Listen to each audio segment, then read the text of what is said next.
애국동지 여러분, 한간에 대통령 하야 운운하는 망령된 노인이 있습니다.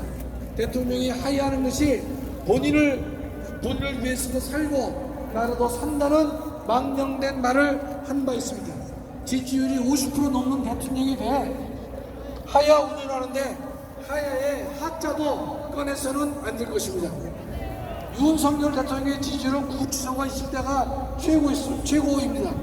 윤석열 대통령은 맞으면 맞을수록 더욱 강해지는 스타일인 것입니다.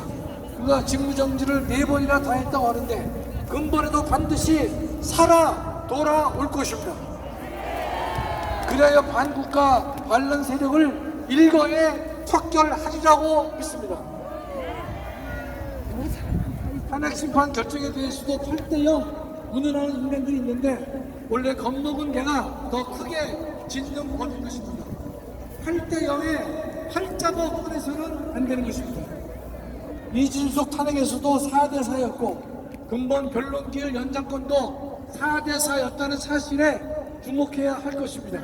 마은혁 재판에 대해서도 선고 기일도 잡지 못하고 있는데 그것도 4대4로 갈리고 있기 때문인 것입니다. 근본 대통령 탄핵은 4대4로 기각될 것이 확실합니다. 존경하는 애국자 여러분, 우리 광화문 애국세력은 윤석열을 지켰고 대한민국을 지켰다는 그 사실에 자부심을 가지시기 바랍니다. 작년 12월 반국가 세력이 헌법 수호 세력을 부산까지 몰아붙였고 대한민국은 바로 바다에 던져질 위험에 처해 있었습니다.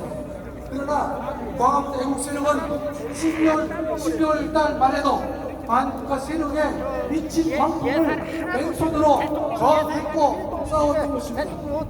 반란 세력들은 6.25 전쟁 당시 소련제 T-34 탱크와 같은 공수처, 경찰, 검찰, 법원을 앞세워 순식간에 대통령과 헌법 수호 세력을 짓밟았습니다. 그러나 12월 말부터 이루어진 광화문 애국 세력의 대대적 반격은 적의 허리를 자르는 제2의 인천 상륙작전을 성공시키면서 전세는 역전되기 시작했던 것입니다. 지금은 내란이라는 단어가 사라졌고 위헌이라는 말도 간간히 들리고 있을 뿐입니다. 만일 광화문 애국 세력이 12월에 반란 세력과 싸우지 않았다면 윤석열 대통령은 이미 끝났을 것입니다. 여러분들은 저 최원순 한자인 대통령을 한계를 넘기기 전에 구해냈던 것입니다. 그 중심에 광화문 총사령관이신 전노원 목사님이 계셨습니다. 그래서 우리 다시 한번 전광 목사님께 박수를 하겠습니다. 오늘 전광 목사님 칭찬을 잘 안 하려고 해요. 혹시 교만해지실까 하는데 지금도 교만한 것가 좀 있으시죠? 그러나 7년간 목사님이 이루어진 성과를 살펴본다면 그 정도는 아무것도 아닙니다.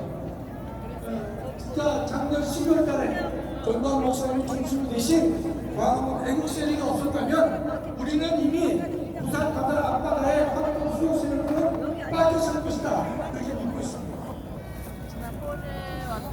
저는 대통령 탄핵 기각이라는 기쁨을 곧 맞이할 수 있을 것으로 확신하고 있습니다.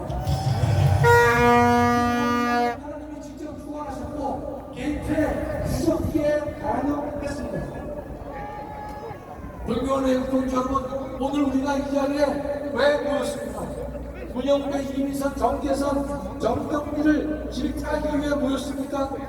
아닙니다. 우리는 자유우파 재판관 4분이 자신의 양심을 지킬 수 있도록 격려하고 성원하기 위해서 모인 것입니다. 헌법재판소가 부패를 넘어 타락했지만 그래도 양심을 지키고 헌법을 수호하려는 귀한 재판관 4분이 계십니다. 이것이 대한민국의 저력이라고 저는 믿습니다. 이 4분이 흔들리지 않고 반국가 반란 세력의 모진 공격과 유혹에도 버틸 수 있도록 우리는 이 4분을 지켜야 할 것입니다. 다음 주 3월 1일 우선 3월이죠? 같이 비춰가는 입장인데 그리고도 3월 1일 3천만이 모여서 이 마지막 싸움을 끝까지 잘 마무리해야 될 것으로 믿습니다. 감사합니다. 자, 사실은 이 지금 윤석열 대통령이 이게 완전히 보통 사람이 아니야. 대통령께서 하신 제2국민다방문을 보면 좀 길어요. 28분인데 그건 내가 쓸 생각이 없고 뭐라고 말하냐 이런 말을 해요. 나도 이재명하고 뒤에서 짝짝꿍해서 거리해서 아니 나머지 2년 반 동안 대통령 생활 잘하고 그리고 국민연금 타고 이렇게 하면 좋겠지만은 나라가 북한으로 넘어갈 수 있는 것에 대해서는 용서할 수 없다고 이렇게 하면서 윤석열 대통령이 공수처에 내가 가준다. 왜? 이게 젊은들끼리 경찰하고 경호처하고 총격전이 벌어지면 아니 국민들끼리 젊은들끼리 총격전이 벌어지면 이것이 되겠냐? 그러나 내가 공수처를 인정하지는 않지만 내가 피 흘리는 일이 없게 하기 위하여 가준다고 선언을 한 것이 이것이 바로 터닝 포인트가 된 것입니다. 이 말에 2030들이 감전을 당했어요. 감전을. 이야 이 사람 진짜 대통령이구나. 한번 직접 한번 들어봐 주세요. 자, 존경하는 국민 여러분, 그동안 잘 계셨습니까? 저를 응원하고 많은 지지를 보내주신 거에 대해서 정말 감사의 말씀을 드립니다. 안타깝게도 이 나라에는 법이 모두 무너졌습니다. 수사권이 없는 기관에 영장이 발부되고 또 영장 심사권이 없는 법원이 체포영장과 압수수색 영장을 발부하는 것을 보면서 그리고 수사기관이 거짓 공문서를 발부해서 국민들을 기만하는 이런 불법이 자행되고 무효인 영장에 의해서 절차를 강압적으로 진행하는 것을 보고 정말 개탄스럽지 않을 수 없습니다. 저는 이렇게 불이익을 당하더라도 우리 국민 여러분들께서 앞으로 이러한 형사 사건을 겪게 될 때 이런 일이 정말 없었으면 좋겠습니다. 저는 오늘 이들이 이 경호 보안 구역을 소방 장비를 동원해서 침입해 들어오는 것을 보고 불미스러운 유혈 사태를 막기 위해서 일단 불법 수사이긴 하지만 공수처 출석에 응하기로 했습니다. 그러나 제가 이 공수처의 수사를 인정하는 것은 아닙니다.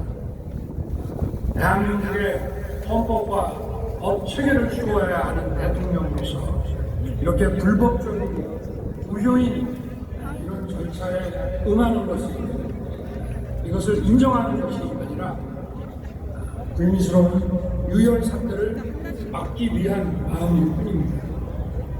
국민 여러분께서 그동안 특히 우리 청년들이 자유민주주의의 소중함을 정말 재인식하게 되고 여기에 대한 열정을 보여주시는 것을 보고 저는 지금은 법이 무너지고 칠흑같이 어두운 시절이지만 이 나라의 미래는 희망적이라는 생각을 갖게 됐습니다. 국민 여러분 아무쪼록 건강하시고 힘내시기 바랍니다. 감사합니다. 자, 이것을 주도해낸 사람은 누구냐? 신혜식 대표님이 한남동 반도에서 10, 20, 30 애들 데리고 계속 연설하는 걸 보고 윤석열 대통령이 힘을 받은 것입니다.